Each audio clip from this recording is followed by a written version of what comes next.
নবী সাল্লাল্লাহু আলাইহি সাল্লাম বলেছেন সাদকার মাধ্যমে তাদের চিকিৎসা করা। কথা বলছেন না, এটা হাদিস। সাদকা দিলে রোগ মুক্ত হয় মানুষ। কিন্তু আমরা লাখ লাখ টাকা খরচ করে ডাক্তারের কাছে চলে যাব, কিন্তু ডাক্তারের কাছে যাওয়ার আগে 100 টাকা 200 টাকা 500 যেমন রোগ তেমন কিছু সদকা দিয়ে যায়, এটা আমরা ভুলে গিয়েছি। এটা প্রথম চিকিৎসা। যে কোনো জায়গায় নিয়ে যাওয়ার পরে আগে ডাক্তারের কাছে যাওয়ার আগে আগে সদকা দিয়ে দেন। 200-500 না, 2 টাকা 5 টাকা হলেও সদকা দেন। হাদিসের মধ্যে এসেছে সাদাকাতু তুতফিল বালা আর সাদাকাতু তারাদ্দুল বালা। তো এটা মরিজ অসুস্থ মানুষের এলাজ করানোর জন্য, চিকিৎসার জন্য এই পন্থা ছিল। মাল বাড়ানোর জন্য এই রাস্তা ছিল। রোজা সহি করার রাস্তা ছিল। একে লাস্টে অনেকগুলো কথা বলে রাস্তা বলেছেন ফিতরার ইহতিমাম করা। কাল আমার কাছে একজন সাথে জিজ্ঞাসা, ফিতরা কি একজন মানুষকে দিতেই হয়? বলছে না, একজন মানুষকে দিতে হবে এমন কথা না। একটা ফিতরা নিয়ে কয়েকজনকে দিতে পারেন, কয়েকটা ফিতরা নিয়ে একজনকে দেওয়া যায়, দুরকম কথা। যে 4টে ফিতরা নিয়ে একজনকে দিয়ে দিলাম এটাও চলে, আর একটা ফিতরা নিয়ে 4 জনকে বেটে দিলাম এটাও চলে। এটা একেবারে পাবন্দ নয়। যেমন যাকাত আপনি দেন, তবে ফিতরা কাকে দেবেন, কে দেবে, যাকাত কাকে দেবেন, কে দেবে। একটা কথা এতটুকু শুনে নেন, যার উপরে যাকাত ওয়াজিব নয় তিনি যাকাত নিতে পারেন। যার উপরে ফিতরা ওয়াজিব নয় তিনি ফিতরা নেবেন। এবারে তার জমি, তার বিবেক সেটা চিন্তা করবে, বিচার করবে যে আমি ফিতরা পয়সা নেবো কিনা, আমার বাচ্চাদের খাওয়াবো কিনা, যাকাতের মাল আমি আমার বাচ্চাদের খাওয়াবো কিনা, আমি খাবো কিনা, এটা তার বিবেক সে সাথে সে প্রশ্ন করবে। কিন্তু শরিয়ত জায়েজ করেছে যার উপরে যাকাত ফরজ নেই সে যাকাত নিতে পারে। যাকাত কার উপরে ফরজ? হামেশা শুনেছি, সব সময় শুনছি, কে আমরা শুনেছি যে 7.5 ভরি রূপো আছে বা 7 ভরি সোনা আছে আর 52.5 ভরি রূপো আছে, সে যাকাত দেয়। এর আগে যা বলা হয়েছিল কি আমার কাছে 7 ভরির মতন সোনা নেই আর 52.5 ভরি রূপো নেই, নেই 7.5 ভরি সোনাও পাচ্ছি না 52 ভরি রূপো পাচ্ছি, এটা কিছু নেই। 1 ভরি 1.5 ভরি সোনা আছে আর চালানা একটা রূপুর পড়ে আছে ঘরে। তো মশলা হলে এবারে এটা আমাকে দেখতে হবে কি আমি যদি সোনাটা 2 ভরি সোনা যেটা আমার ঘরে আছে, একটা কানের দুল আছে, একটা হাতের বাউটি আছে, আমার ছেলে মেয়েদের বিবিদের আছে, বাবু বাদের করে দিয়েছিলাম আছে, বা সে তার বাপের বাড়িতে নিয়ে এসেছে, যাক এটা যেটা আমার ঘরে আছে, এই সোনাটা যদি আমি বিক্রি করে দিই, 2 ভরি সোনা বিক্রি করে দিলে কটা একর ভরি আর ক টাকা? কিছু জানে না। 40? হ্যাঁ 70 টাকা, যাই হোক। আর রূপো কত করে? হ্যাঁ 400-500, আর কত 500-600, 700ই হোক। আচ্ছা 700 যদি হয় 50 ভরি 52 ভরির দাম কত হবে? 700 টাকায় ধরি, কত হবে? আরে 5-7 35,000 টাকা দাঁড়ায় তো নাকি? হ্যাঁ, তাহলে 1 ভরি বিক্রি করলে আপনি 52 ভরি রূপো কিনে দিতে পারেন। এটাই তো হিসাব আসছে। আরে হ্যাঁ বোঝা না, এটাই তো দাঁড়াচ্ছে হিসাবে। তাহলে বোঝা গেল যে এই পরিমাণ সোনা থাকলে এটা বিক্রি করলে আমি 52 ভরি রূপো কিনতে পারি কিনা, মনে আছে 52.5 ভরি রূপোর মালিক হতে পারি। তাহলে আমি আমার উপরে যাকাত ফরজ হচ্ছে। এই সোনার এই অলংকার যেটা আছে, গহনা আছে যেটা সোনার, এর যাকাত না দিয়ে যদি আমরা আমাদের বাড়িতে মসুরাতে, বাড়ির মসুরাতের মা বোনেদেরকে পড়াই, ব্যবহার করতে দিই, তো জাহান্নামের আগুন পরানো হবে, টেকো সাপ গলায় পরিয়ে দেওয়া হবে, এত বিষাক্ত হবে, একবার চোখল মারলে 70 বার জমিনে ঢুকে যাবে, আবার টেনে তুলবে, এত বিষাক্ত সাপ। আল্লাহ নবী সাল্লাল্লাহু আলাইহি সাল্লাম বলেছেন একবার যদি জমিনে ঘুপ মেরে দেয় কিয়ামত পর্যন্ত জমিনে ঘাস আর জন্মাবে না, সেই সাপ তার গলায় পরিয়ে দেওয়া হবে। এইরকম জাহান্নামের বেড়ি পরানো হবে। তো আজকের অলংকার পরাচ্ছি, গহনা পরিয়ে তাকে সাজাচ্ছি, যদি এটা যাকাত না দেয়া থাকে তো আমার নবী যে নবীর উপরে ঈমান এনেছি, লা ইলাহা ইল্লাল্লাহু মুহাম্মাদুর রাসূলুল্লাহ, তো মুহাম্মদ সাল্লাল্লাহু আলাইহি সাল্লামের ফরমান ये সোনা পড়া যাবে না, ये যাকাত দিতে হবে। এবারে আমার কাছে ওই পরিমাণ জন্য ওটা বুঝে গেল। মালের দিক দিয়ে কোনো এক দিক দিয়ে আপনি যদি নিসাবে চলে আসেন তাহলে আপনি মালের যাকাতের ওয়াজিব হয়ে আছেন।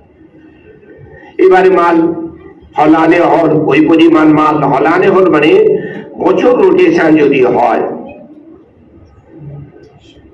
এর আগে কালকে ওখানে মুফতি সাহেব ছিল, আমি জিজ্ঞাসা করলাম যে আমি এখানে এক জুমায় বয়ান করেছি যে জমির উপরে যাকাত। আমাকে একজন বললেন কে আজ পর্যন্ত শুনিনি জায়গা জমির যাকাত, এই প্রথম মরিজা বললো। তারপর একজন ছিল, তাদের সামনে সাক্ষী রেখে শোনা বলে দেখেন, না জানলে যা হয়। বলা হয়েছিল, আমি হচ্ছে আমরাও পড়েছি জায়গা জমি যাকাত নেই, ঘর বাড়ির যাকাত নেই।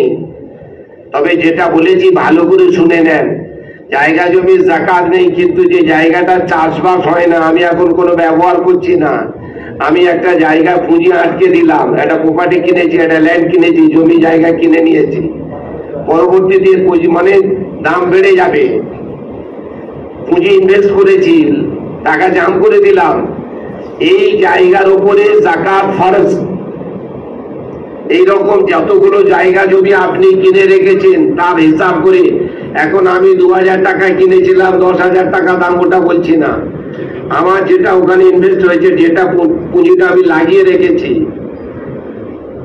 এখন তার দাম 20 লাখ টাকা, 50 লাখ টাকা, সেটা আমি আসছি না। 10 লাখ জমা করেছিলাম, 10 লাখে যাকাত বার করো। তো এইরকম জায়গা জমির উপর যাকাত, গাড়ির উপরে যাকাত নিয়ে ব্যবহার করছেন। সেদিন আমাকে একজন ফোন করেছে, আমার একটা গাড়ি আছে, যাকাত 2, 3, 4টে গাড়ি করে রেখেছি, প্রয়োজনের অতিরিক্ত যাকাত দিতে হবে হিসাব করে।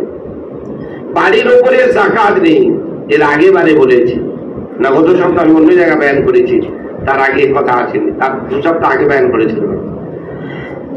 আমার এখানে একটা ঘর আছে, এই ঘরটা আমার বড় ছেলের, এটা আমার মেজ ছেলের, এটা আমার ছোট ছেলের, এটা আমার মেয়ে জামাই আসবে, এই ঘরটা থাকবে, এটা আমাদের ডাইনিং রুম, এটা আমাদের সাজার ঘর, এটা আমাদের শোয়ার ঘর, এটা আমাদের খাবার ঘর, এটা হাবি যাবি, এটা হাঁড়ি রাখবো, এটা বাড়ি রাখবো, এরকম করে যে কটা ঘর দরকার আলাদা করে। তারপরে আরো এতগুলো ঘর কি জন্য করে রেখেছো, এই ঘরে যাকাত দিতে হবে, এই ঘরে যাকাত দিতে হবে। কেন আমি এত বড় বড় বিল্ডিং তাহলে তৈরি করে রেখে দিয়েছি? আপনার প্রয়োজন, আপনি বলছেন আমার একটা কামরা হচ্ছে, এটা 2টো, আমার এই ছেলে 2টো, ও ছেলে 2টো, নেন, জামাই রাখবে থাকবে, মেয়ে এসে থাকবে, এটা সাজার ঘর, এটা খাবার ঘর, সব করে নেন। তারপরে যেটা আছে, এই ঘরের যাকাত দিতে হবে। খালি শুনতাম জায়গা জমির ঘর বাড়ির যাকাত। হ্যাঁ, ব্যবসা আমার কাছে এতগুলো কাঁচা মাল আছে, এতগুলো তৈরি মাল আছে, আমি হিসাব করে দেখলাম এই কাঁচা মাল, এই তৈরি মাল, আমার মহাজন আমার কাছে এত টাকা পায়, আর আমি আমার কাস্টমারের কাছে এত টাকা পাই, দেনা পাওনা এদিক ওদিক করে প্লাস মাইনাস করে এই টাকা আছে, এই পরিমাণ আমার যাকাত দিতে হবে। কাঁচা মাল আপনি হিসাব করে নেন, তৈরি মাল আপনি হিসাব করে যান, দেনা পাওনা প্লাস মাইনাস করে নেন, তারপরে সেটা হিসাব করে যাকাত দিয়ে দেন। কথা বলছেন না? বাকি যে আপনি যে স্টলে করছে, স্টলে তো আপনি তো কামাই দিচ্ছেন, আপনি দোকান রেখেছেন, দোকানে তো আপনি কামাই নিয়ে দিচ্ছেন, যে জায়গায় চাষবাস করছেন তা তো উরুজ দিচ্ছেন, যেগুলো পড়ে আছে সেটা, বাকি যেগুলো ব্যবহার হচ্ছে, ব্যবহারী জিনিসগুলো যাকাত আর নেই। তবে হ্যাঁ, আমার দরকার 6টা জামা হলে আমার হয়ে যায়, 36খানা জামা করে রেখেছি, এই জামার হিসাব করে যাকাত দাও। 6টা হলে তোমার তো হয়ে যেত, 36টা কি জন্য করে রেখেছো? 14টা হাঁড়ি হতো, 40খানা হাঁড়ি রেখে দিয়েছো, হাঁড়িগুলো ভালো ভাঙি তো পারো, কেন এগুলো রেখেছো? প্রয়োজনে জরুরতে, মানে যেগুলো প্রয়োজন, যেটা দরকার, দরকারি জিনিস ছাড়া অতিরিক্ত যেগুলো করা আছে তার যাকাত আছে, শুনে নেন। ভালো করে আরো ত্যাগী করে নেবেন। এটা হিসাব করে দিলে আল্লাহ তাআলা বরকত দেবেন। আর আমার এক বুজুর্গ বলেছেন, ঈমানওয়ালা যদি হিসাব করে যাকাত দেয় তো কোনো দুনিয়াতে ঈমানওয়ালা গরিব থাকবে না। আজকের আমরা হিসাব করে যাকাত দিই না, বলি যাকাত কি দেবো? 400 নিজের ভাই মারপেটে ভাইকে দেখিনি। আল্লাহ নবী সাল্লাল্লাহু আলাইহি সাল্লাম বলেছেন, আল্লাহর কসম খেয়ে বলছি, সেই আল্লাহর কসম যার কুদরতি হাতে আমার জান রয়েছে, সেই আল্লাহর কসম খেয়ে বলছি, সে ব্যক্তি মুমিন নয়, সে ব্যক্তি মুমিন নয়, সে ব্যক্তি মুমিন নয় যে পেট ভরে খেলো তার প্রতিবেশী বোকা। প্রতিবেশী দূরের কথা, নিজের মারপেটে ভাই বাপের ভাত দেয় রে ছুঁই, আর তারপর আব্বা জাড়ি নিয়ে ঘুরতে বাপের ভাত দেয়। আমাকে সে যতদিন আছে আনতা মালুক আলী আবিকা, তোমার সম্মান তোমার বাপের, সে বাপকে বঞ্চিত করে রেখেছে। অনেকে বিয়ের পরে মাকে নিয়ে আলাদা, মানে বউকে নিয়ে আলাদা হয়ে গেছে, মাকে দেখে না, তো পরের কথা। প্রতিবেশীদের হক একটা হাদিসের মধ্যে আছে, ফাজাইলে কেতাব পড়েছে, আল্লাহ নবী সাহাবায়ে একবার বললেন, আল্লাহ নবী সাল্লাল্লাহু আলাইহি সাল্লাম প্রতিবেশীদের এত হকের কথা মনে বলেছেন, আমরা ভাবতে লাগলাম তাদেরকে ওয়ারিস বানিয়ে দেবে নাকি, তারা কি আমাদের মালের ওয়ারিস হয়ে যাবে? প্রতিবেশীদের হক হুকুম। এই জন্য যাকাতের ইহতিমাম এবং ফিতরার ইহতিমাম। ফিতরার যেটা যাকাত এই পরিমাণ, ফিতরার কথা এর আগে অনেকবার শুনেছি। 1 কিলো 666 গ্রাম গম চাল কি দেবেন? দেন কাজু দেন, কিশমিশ দেন, আখরোট দেন, কি দেবেন? এটা বাজার মূল্যে হিসাব করে দেন, কন্ট্রোল রেটে নয়, বাজার মূল্যে সেটাকে হিসাব করে তার দাম দেন। এটা শুরু থেকে একই প্যাটার্ন ফেলে দেয়া আছে। এবারে তার দাম কম বেশি হয়, গত বছর 60 বলেছে, বছর 65 বলছে, আগামী বছর আবার তো 70 বলবে। বাজারে যে রকম চলছে, এক সময় ছিল আমরা 10-20 টাকা কিলো চাল খেয়েছি, এখন 40 টাকা কিলো চাল খাচ্ছি। কিছু সাথীরা আছে তারা বলছে আমরা 50 টাকা নিচে চাল আমাদের হারিয়ে দেবো, না বলে যান ঠিক আছে, তুমি একটু 50 টাকা কেন, 30 টাকা কিনছে, এটা মিডিয়াম করছে লোক 40-42 টাকা কিনছে, 40 টাকা হিসেব করে দাও। 1 কিলো 666 গ্রাম কম চাল দাম, এর মূল্য দেন, কাজু কিশমিশ আখরোট কি দেবেন দেন, এটা হিসাব করে যাকাত দেয়। ফিতরার কথা আমরা জানি ঈদের দিন দিয়ে আসার কথা। গত সপ্তাহে আমার বায়ান ছিল, সেখানে আমি বলতেছি এত ভুল বুঝে আছি, ভুল আল্লাহ মাফ করুন। এই জন্য ফিতরা দিয়ে লোক আছে, একটা বর্ডার লাইনে দেওয়া হয়েছিল। আল্লাহ নবী সাল্লাল্লাহু আলাইহি সাল্লাম বলেছেন, ফিতরা না দিয়ে তোমরা ঈদগাহে আসবে না।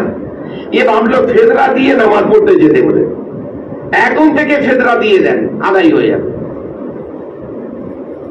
যেটা বর্ডার লাইন ছিল, যে এটা হলো শেষ কথা, যে ফিতরা না দিয়ে ঈদগাহে পৌঁছাবে না, তাদের ব্যাপারে ধমকি দেওয়া হয়েছিল।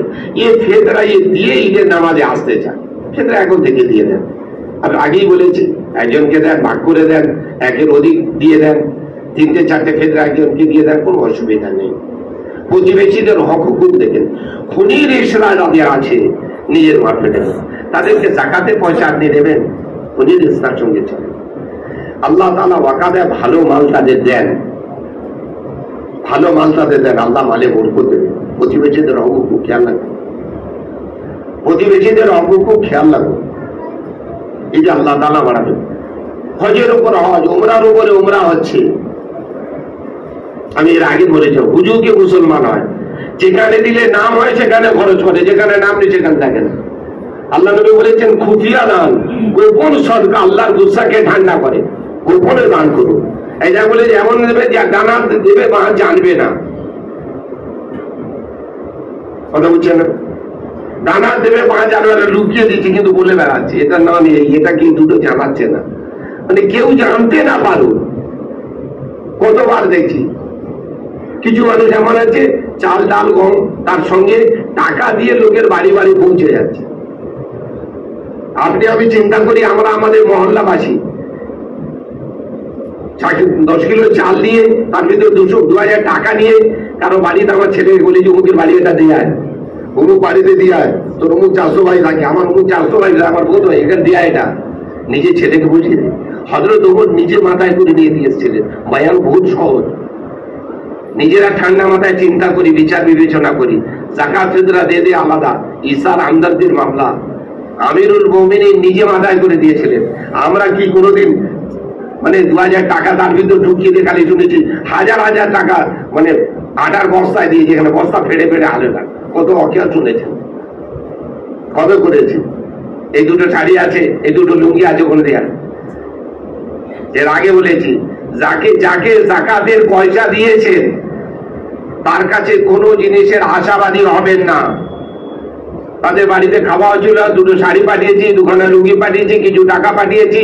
একশো কথা বললাম, এবার শোন না, এই প্রেসক্রিপশনটা নিয়ে আগ্রাতে যারা ওষুধ মানে আমার সময় নেই, তাই তো মা দুটো শাড়ি দিল, এই করলুন এ করলুন এক, এই কাজটা করতে পারিনি, তাহলে আপনি সুদখোর হয়ে যাবেন, আপনি সুদখোর হয়ে যাবেন। তার কাছে মালের দিয়ে জাকাত দিয়ে ফায়দা নেবার আশা করবেন না। তার দুটো শাড়ি পাঠিয়েছিলেন বলে মানে 21 পানি এনে দেবে এই কথা আশা করবেন না, ফায়দা লোটা যাবে না। আমরা মনে হয় একটা কথা বলতেন, কালকে একটা অনুষ্ঠান শোনাচ্ছিল, আর ওটা বয়ান হয়ে গেছে, কিন্তু এই বয়ান এখন লোক মনে করে সারতে বলে না। মসজিদের আদব এটা করা কেন? মসজিদ এখানে আল্লাহর হুকুম পুরো করা হয়, আল্লাহর হুকুম নামাজ ফরজ, এই জন্য এটাকে এখানে পুরো হয় বলে মসজিদের আদব হয়। এই মার্বেল, এই টালি, এই সব আপনার ঘরে লেগেছে, তাতে কেউ চুমো খাবে না, কেউ জুতো রাখতেছে, এখানে জুতো পরে কেউ আসবে, এখানে থুতু ফেলবে, এ চুমো খাবে, এ জিভে ছাঁটবে, এসে এ কপাল ঢাকাবে। মসজিদ সেজদা করা যায়, আল্লাহর হুকুম পুরো হয়। যে গরিবকে জাকাত দিয়েছেন, জাকাত একটা আল্লাহর হুকুম ফরজ, সেই গরিবের উপরে একটা হুকুম পুরো হয়েছে, সেই গরিবের ইজ্জত ওই রকম ভাবে করুন যেমন মসজিদের ইজ্জত করছেন। তার শ্রদ্ধা, সম্মান, ভালোবাসা, ভক্তি আপনার আমার অন্তরে থাকতে হবে। এই গরিবটা হতে আমি আল্লাহর হুকুম পুরো করতে পারলাম। আজ তো আল্লাহ মাফ করুক, যে একটা জামানা ছিল লোক জাকাত নিয়ে ঘুরে বেড়াতো আর লেনেওয়ালা লুকিয়ে যেত। এখন লেনেওয়ালা রাস্তায় রাস্তায় ঘুরে বেড়াচ্ছে, দেনেওয়ালা লুকুচ্ছে, দেনেওয়ালা লুকুচ্ছে, লেনেওয়ালা খুঁজে খুঁজে বেড়াচ্ছে। একটা জামানা ছিল আজও মেহনত যখন হবে তো লোক দেনেওয়ালা খুঁজে বেড়াবে, লেনেওয়ালা লুকোবে। আমাদের এখানে প্রায় 70টা আছে রমজান মাসে, এ তো আল্লাহ নাম। বড় বড় মাদ্রাসা মুহাদ্দিসরা, শেখুল হাদিসরা, বুখারী পড়ানোয়ালারা এসে এখানে আসে, তাদের সঙ্গে জিজ্ঞাসা করি, মানে প্রায় দেখা হয়, বড় ভক্তির সঙ্গে আছে। আমার কাছে একটা সুনাম আছে, ঐতিহ্য আছে। আমি বললাম দেখেন আগে আগে চরিত্র এখনকার চরিত্র পাল্টাচ্ছে কিনা, বলে আল্লাহ শুকর। অনেকটা দেখেছি, কিছু মানুষ ফোন করছে যে মুফতি সাহেব টাকাটা এসে নিয়ে যাবেন, মুফতি সাহেব আপনার টাকাটা রাখা আছে, কবে আসবেন কবে আসবেন। আগে সেদিন ছিল না, এখন দিন আসছে, তাহলে আরো দিন আসুক। মেহনত ভালো যখন হবে, পরিষ্কার হবে, আপনাকে আর আসবেন আমাদের মুফতি সাহেব কষ্ট করে আসবেন না, আমি আপনারটা পাঠিয়ে দিয়ে আসবো, ছেলেকে দিয়ে পাঠিয়ে দেবো, আমি ম্যানেজারকে বলছি পাঠিয়ে দেবো, এদিন আসবে। মেহনত হোক, আর যদি মেহনতে 2 নম্বরই করি তাহলে ওই কুত্তার হাল হবে। যে মেহনত সেন্টার মার্কাজ হলে এটা এক। তো দোস্ত ইসার হামদর্দির মাস এটা কি বলবো, ইসার হামদর্দির অনুভূতি নেই। জাকাত ফিতরা তো দিতেই চাচ্ছে না, কতবার এই বয়ান শুনেছি। দিল্লিতে ফেরার পরে একজনকে বললাম, এক বুজুর্গ মুখে বয়ান শুনে এসে বললাম ওরা আব্দুল সত্তার সাহেব জানে, মানে তার কথা মানে দলি, এইরকম বুজুর্গ, এইরকম আল্লাহওয়ালা, এইরকম আলিম। ওখানে একটা বয়ান করতে গিয়ে বললেন যে একজনকে বললাম ভাই এটা নিয়ে যাও, লেকিন কিন্তু এটা জাকাতের পয়সা, বাচ্চাদের জন্য কিছু কিনে নিয়ে যাবে, কিন্তু এটা জাকাতের পয়সা। বলে আমি জাকাত দিই আর আমি জাকাতের পয়সা ছেলেপুলেদের জন্য কিছু কিনে নিয়ে যাবো। বলে কত সোনা আছে তোমার বাড়িতে, বলো হিসাব তো হবে, তার তো হিসাব করে জাকাত দিচ্ছেন, কত আছে, কত প্রপার্টি, বছর কত টাকা জাকাত বার করেছেন। আমি থোকবো কিছু দিয়ে, থোকবো দেওয়া, কিছু শাড়ি দিলাম, কিছু লুঙ্গি দিলাম, কিছু মাদ্রাসাওয়ালাদের বিল কেটে দিলাম, হয়ে গেল। শতকরা 2.5 টাকা আপনাকে বার করতে হবে। 1 লাখ আছে তো 2.5 বার করুন, 1 কোটি আছে তো 2.5 কোটি বার করুন, এই 2.5 লাখ বার করুন। আপনাকে তো 2.5 বার মানে হিসাব দিতে হবে, শতকরা 2.5 টাকা। আপনি কোথায় হিসাব করেছেন? কিছু থক্ক দিয়ে দিয়েছেন। 10 কোটির মানুষ হচ্ছে তো আপনি 10 কোটি নিতে 2.5% দেন। 10 লাখের মানুষ আছে তো 2.5 ভাগ করে দিয়ে দেন। তিনি বলেন আমি আমার ছেলেদের বলেছি বাবু 2.5 টাকা হিসাব করে আমাকে দিয়ে দিবি, বাকি তো তার কি করছে আমার দেখা দরকার নেই, এটা আমি তকসিম করবো, এতে কোনো গুঞ্জাইশ নেই। তো হিসাব করে জাকাত দিয়ে দেন, বাকি ফেতরা, বাকি হিসাব আমাদের দিন। আপন জনেদের কাছে কিছু মাল পাঠান, আমি প্রায় বলি কোথায় আছে, কোথায় আছে বলে না। নিজের ছেলেদের এত জামা কাপড় কিনেছে, হাদিয়া মাদিয়া লেনদেন বন্ধ, জাকাত বন্ধ করে দিচ্ছ, হাদিয়া লেনদেন আছে।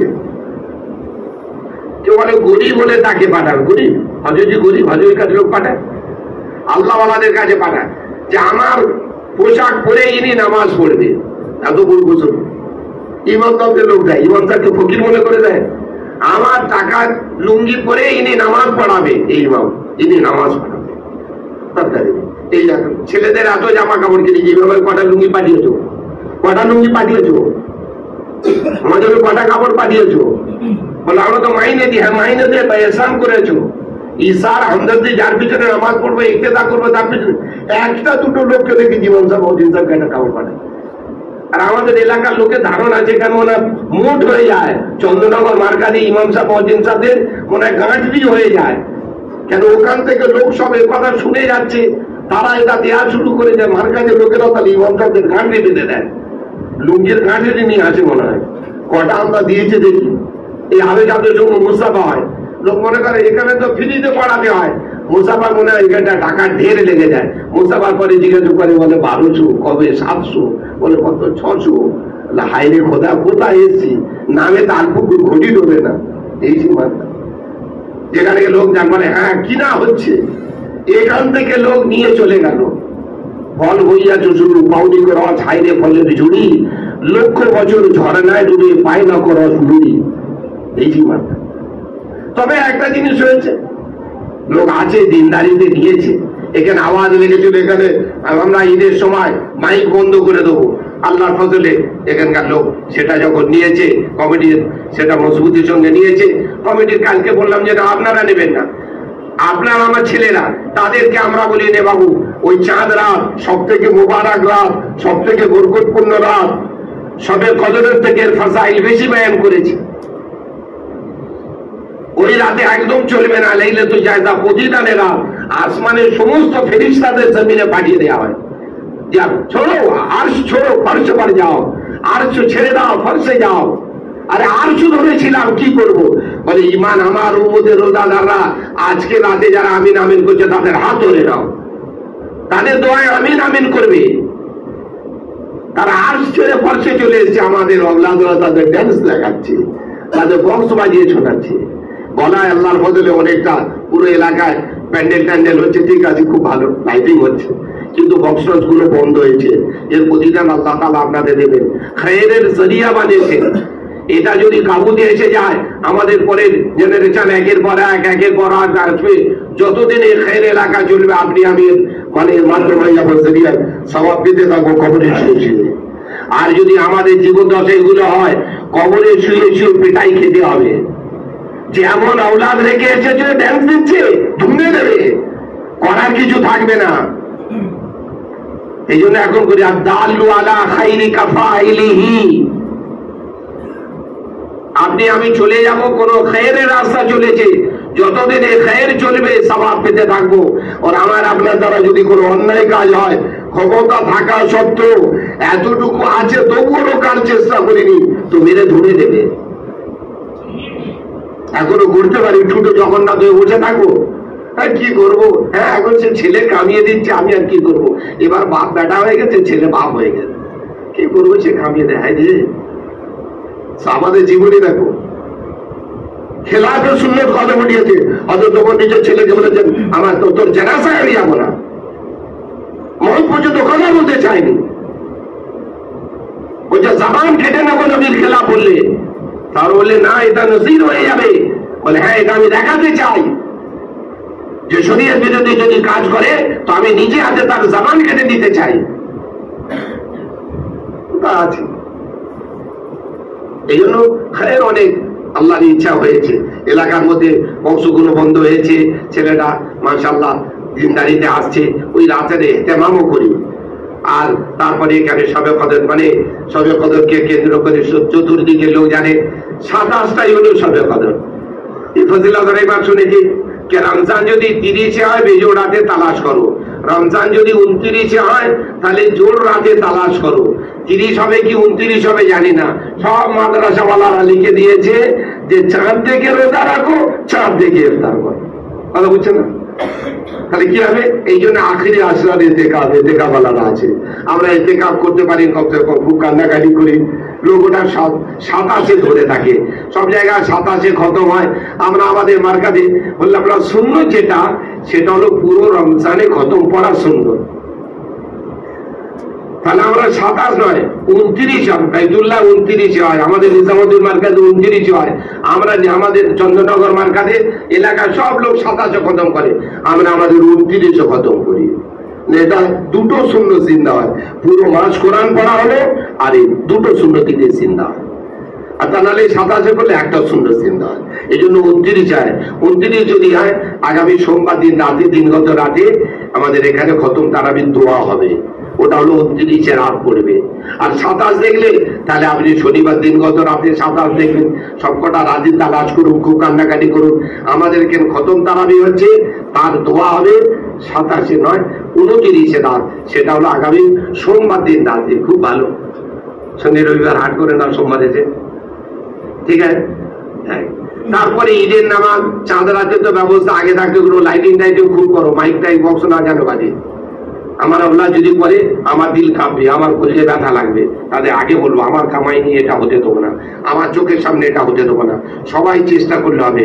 কমিটি চেয়েছিল এরকম খারাপগুলো আমরা মানে প্রতিবাদ করি, আমরা এটা তবলিগে এটা নেই বলে দেন, ভিতর থেকে মেহনত করলে হবে।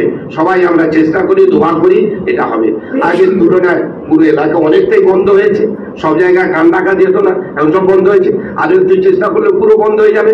আমাদের দেখা দেখি আশেপাশের গ্রামগুলো হালকাগুলো তারাও দেখি বন্ধ করতে, মাশাআল্লাহ চন্দ্রনগর ওয়ালারা সওয়াব পেয়ে যাবে, এটা ফিকির করি।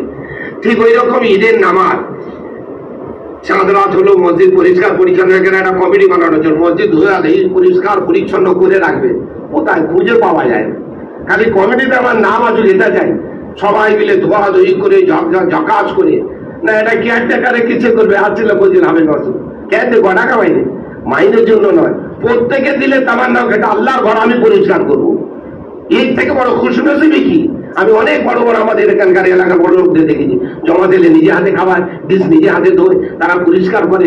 এটা হলো এখানে অনেক মানুষকে দেখেছি তারা এসে নিজেরা মসজিদ পরিষ্কার করে, কোনো মাইনে নেই, কোনো বেতন নেই। আল্লাহর ঘর বাদশাহ এসে করে, এটা বহুত বড় কথা। बादशाह ने अपने दरबार पे लाखों को बुलाया, बख्शा उसको जिसको जितना रुतबा पाया। সবাই দ্বারা এটা হয় না, আরো এর বাদশাহ আছে, আল্লাহর ঘর পরিষ্কার করুন। আমার লজ্জা লাগে না, আমি কোটিপতি, ফুটপাত ঝাড়ু দিচ্ছে না আমার দোকানের সামনে, এটা আমার কামায়ের মতো। দোকানে ঝাড়ু দিচ্ছে, ফুটপাতে ঝাড়ু দিচ্ছে, পানি ছড়াচ্ছে, দেখেননি? কেন লজ্জা লাগে? অত কোটি টাকার মানুষ ওখানে না, ওটা কামাই হয়, আল্লাহর ঘর, ঝাড়ু দেবো। তো চাঁদা পরিষ্কার পরিচ্ছন্ন হয়, ইবাদতের সঙ্গে এগুলো করে নেওয়া হয়। আনেওয়ালা গ্রামবাসীরা আসবে ঈদের দিন কাপড় চোপড় করে, নতুন কাপড় পরে লজ্জা সে বই খেয়ে চলে আসবে, তাদের যেন কোনো অসুবিধার সম্মুখীন না হয়। সবাইকে নিয়ে ঈদের খুশি, এই জন্য আগে পিছিয়ে চিন্তা করে ঈদের নামাজের সময় একটা নির্ধারিত করা হয়েছিল, এবছর 8টার সময় ঈদের নামাজ হবে। কেন অনেকে চেয়েছিল 7টা হোক, 7:30 হোক। আমরা সবাইকে নিয়ে ঈদের পরে তো আর কিছু নেই, বাচ্চাদেরকে মানে সাজিয়ে গুটিয়ে গোসল করিয়ে নিয়ে চলে আসি, ঠিক সময় এখানে এসে 8টার সময় ইনশাল্লাহ ঈদের নামাজ হবে। কথা বুঝছেন না? তার আগে আমালগুলো করি, যাকাতের ব্যাপারগুলো মাসাইল যেগুলো জেনে নিই, ওলমাদের দ্বারস্থ হই, আর বাকি সব জিনিসগুলো আছে এগুলো ফিকির করি। ফিকির করবো সবাই, আরে করবো। ফেতরাগুলো দিয়ে দেন। ফেতরা এই বছর নাগরা মসজিদে গিয়ে আমরা ফলো করি, চাঁদ দেখা হয়, তবু ওখানকার খবর দেখা হয়, এটা ভারতের সংবিধান। ঠিক আছে, আপনি তো মশলা জানেন, নাগদা মসজিদ ওনারা এলান করছে 65 টাকা। আপনি 65 টাকা 70 দেন, 100 দেন, কোনো অসুবিধা নেই। কিন্তু যদি 64 হয়ে যায়, ফেতরার দাম যদি কমে যায়, তাহলে ফেতরা আদায় হবে না। বেড়ে গেলে 2-4 টাকা 5 টাকা 100 দিচ্ছে, আপনার কোনো অসুবিধা নেই। কথা বলছে না? ওদের তরফ থেকে এলানো হয়েছিল 65 টাকা ফিতরা, সেটা আপনি তার থেকে যত বেশি দেন কোনো অসুবিধা নেই। কথা বলছে না? আজকে সুভাষ সাদিকের আগে যে ছেলে এসেছে তারও ফিতরা দিতে হবে। যেমন সুভাষ সাদিক মানে কি, হজরের আজান ইফতারি সেহরির সময় শেষ হওয়ার আগে একটা বাচ্চা জন্মগ্রহণ করে, তারও মানে সে তার আগের দিনে থেকে যে তার জন্য ফিতরা দিতে হবে। ফিতরাও দেন, সদকাও দেন, গোপন দানগুলো করুন, প্রতিবেশীদের হক হুকুক দেখান, ইমাম মসজিদের হাদিয়া করুন। ফকির বলে নয়, ফকির বলে নয়, আমার কাপড় পরে আমার ইমাম নামাজ পড়াবে, আমার কাপড় পরে আমার ইমাম খুতবা দেবে, এটা দিলে চাই না? কত গুনাহগারদের দিচ্ছেন, বেদিন বদ্দিনকে দিচ্ছেন, দিনদারের জন্য চাই না? কোথায়? এটা নেই। ফকির হয়ে যাবেন, গরিব হয়ে যাবেন, বাচ্চাদের 4টে 5টা 6টা সেট আসছে, ইমামের একটা লুঙ্গি আসতে পারেনি। নিজেরা খেয়াল করুন। শুধু এটা নয়, এইরকম নিজেদের আত্মীয় স্বজন যাদের নিকটের আত্মীয়দেরকে খুব পাঠান, খুব দেন, আল্লাহ তাআলা মানে বরকত দেবেন, আর আল্লাহর গুসা ঠান্ডা হবে, খুব ধনী হয়ে যাবেন, দিলে সুকুন পাবেন। ঈদের খুশি আমরা লাচ্চা সিমন খেয়ে এলাম, আমাদের বাচ্চাদের নতুন কাপড় পরিয়ে নিয়ে এলাম। হয়তো অনেক প্রতিবেশী আমার আছে, তাদের ঘরে লাচ্চা সিমনি হয়নি, তাদের ঘরে পারোটা হয়নি, তাদের বাচ্চারা নতুন কাপড় পরেনি। এটা খেয়াল করুন, আল্লাহ তাআলা আপনাকে আমাকে খেয়াল করবেন। এটা হাদিস বলে ছেড়ে দিই, কথা বেড়ে যাচ্ছে। এক জায়গা আছে, আল্লাহ তাআলা বলবেন, এ আমার বান্দা, আমি অসুস্থ ছিলাম তুই দেখতে যাসনি, আমি উলঙ্গ ছিলাম তুই কাপড় পরাসনি, আমি খেতে পাইনি তুই খাওয়াসনি। আল্লাহ আপনি খেতে পারেন? বলে আমার অমুক বান্দার কাছে খানা ছিল না, তাকে খাওয়ালে আমাকে খাওয়ানো হতো। অমুক বান্দার কাপড় ছিল, তার কাছে কাপড় ছিল না, তাকে কাপড় দিলে আমাকে দেওয়া হতো। অমুক বান্দা অসুস্থ ছিল, তাকে দেখতে গেলে আমাকে দেখতে যাওয়া হতো। এই জন্য গরিব মিসকিনদেরকে দেখি, এটা আমার নবী দোয়া করতে, আল্লাহ আমি যেন গরিব মিসকিনের সঙ্গেই যেন আমার হাসর হয়। এই জন্য প্রতিবেশীদেরও দেখেন, আত্মীয় স্বজনেরও দেখেন, আর দিনদারি নিজেদেরকে মজবুত করার ফিকির করেন। আল্লাহ যদি চায়, এখানে খতম তারাবি দুজন হাফেজ সাহেবরা তারাবি পড়াচ্ছে, এদের সঙ্গে আমরা মুসাফা করব আগামী সোমবার দিন দিনগত রাতে। সেটা হলো আমাদের শেষ তারাবির দিন। সেদিন সব তারাবিও পড়ি, রোজারা পড়া দরকার, যেহেতু খতম তারাবি, সেদিন শেষ দোয়া সেদিন হবে, পুরো ইহতেমাম করি। বাকি যে সমস্ত কথাগুলো আরো জানা জানির আছে, ওলমা একরামরা এখানে থাকে, তাদের কাছে জানি। এখানে যে তারাবি পড়ায়, আমাদের মাদ্রাসার খালি হুজুর বলায় বলে না, হুজুর পড়ায় মিনা জামান মাদ্রাসার ছাত্র বলে না। আর ছাত্র মানে ছাত্র হচ্ছে প্রফেসর, হতে আমি প্রাইমারি স্কুলে পড়ে আয়, ওটা নিম্নে মাদ্রাসা পড়ায়, ও যে পড়ায় ওদের নিম্নে মাদ্রাসার শিক্ষক। সেখানে এখন আমার মাদ্রাসার ছাত্র বলে আমি বলছি, কামারপুরের ছাত্র এখানে, আরে ছাত্র তারা তারা তো এখন নিম্নের অবস্থা। কথা বলছেন না? তো এরা সব রয়েছে, ওদের কাছে যেমন এই মশাইল গুলো আমরা জানতে চাই না। এখানে এতগুলো উলমারা আছে, মশলা মশাইল গুলো জেনে যেগুলো কবি কমে আছে পুরো করি। বাকি আল্লাহ আমাদের তৌফিক দান করুন। চলিয়ে সুবহান। 8টায় নামাজ হবে ইনশাআল্লাহ, ঈদের নামাজ।